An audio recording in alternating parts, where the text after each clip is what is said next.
दोस्तों साथियों, मैं बैजनाथ गंवार बाबा साहेब डॉक्टर भीमराव अंबेडकर जी के सम्मान में, भारतीय संविधान के सम्मान में यह गीत दे रहा हूं। अच्छा लगे तो आशीर्वाद देंगे।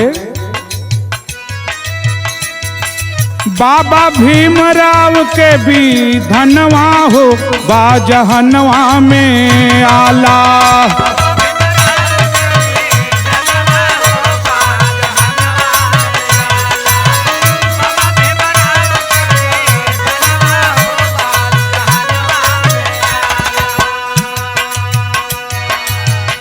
बाबा भीमराव जी के निर्देशन में, उनके नेतृत्व में जो संविधान बना वो पूरी दुनिया में सबसे अच्छा है। क्यों?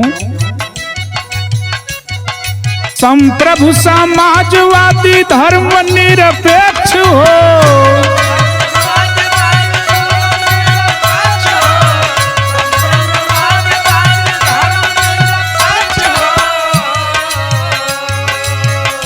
अरे लोकतांत्रिक चली है सनवा हो बाजहनवा में आला।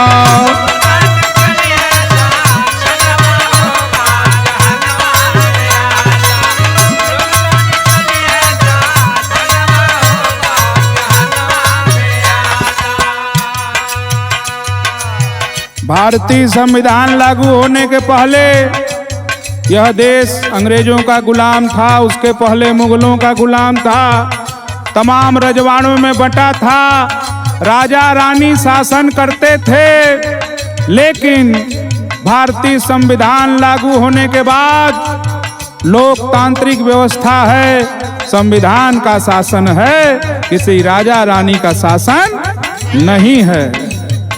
इसलिए कहना है, संघीय ढांचा पा संसदीय प्रणाली,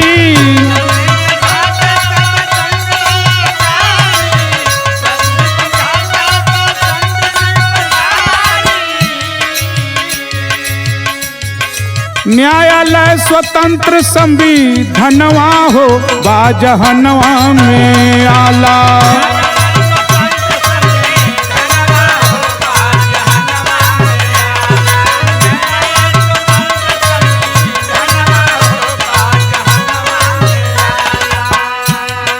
बाबा भीमराव कभी धनवा हो बाजहनवा में आला।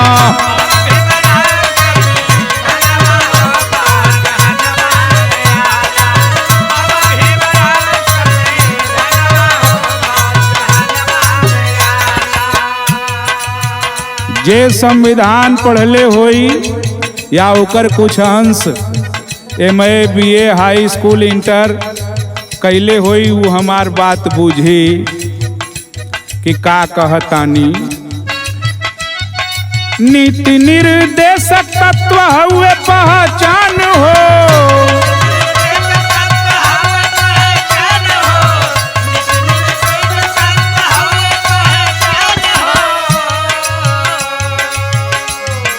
मौलिक अधिकार हुए।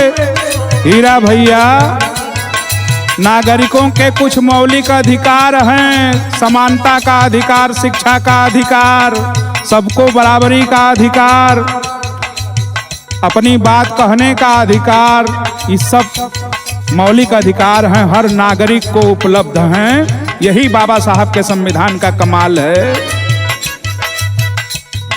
मौलिक अधिकार हुए जनवा हो बाजहनवा में आला।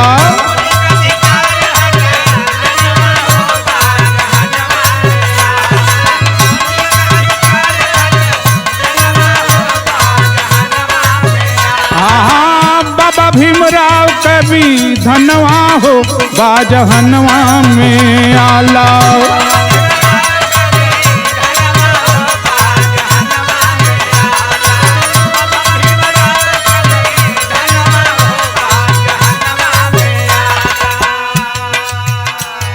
केवल संविधान अधिकार नहीं देता।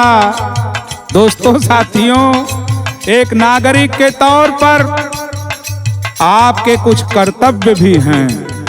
हर नागरिक का कर्तव्य है। तो संविधान में नागरिक के मूल कर्तव्यों का भी जिक्र किया गया है कि देश के नागरिक के मूल कर्तव्य क्या है। आप अधिकार लेंगे तो आपको अपने कर्तव्य, अपनी जिम्मेदारी का भी, देश के प्रति जो आपकी जिम्मेदारी है, संविधान के प्रति जो आपकी जिम्मेदारी है, उसका निर्वहन भी करना होगा। इसी बात के साथ गीत की आखिरी लाइन कह रहा हूं।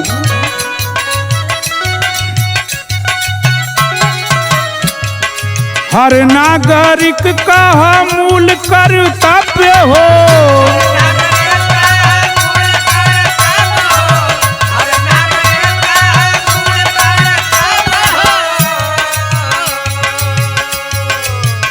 और गाँव गंवार गुण गनवा हो, बाजहनवा में आला।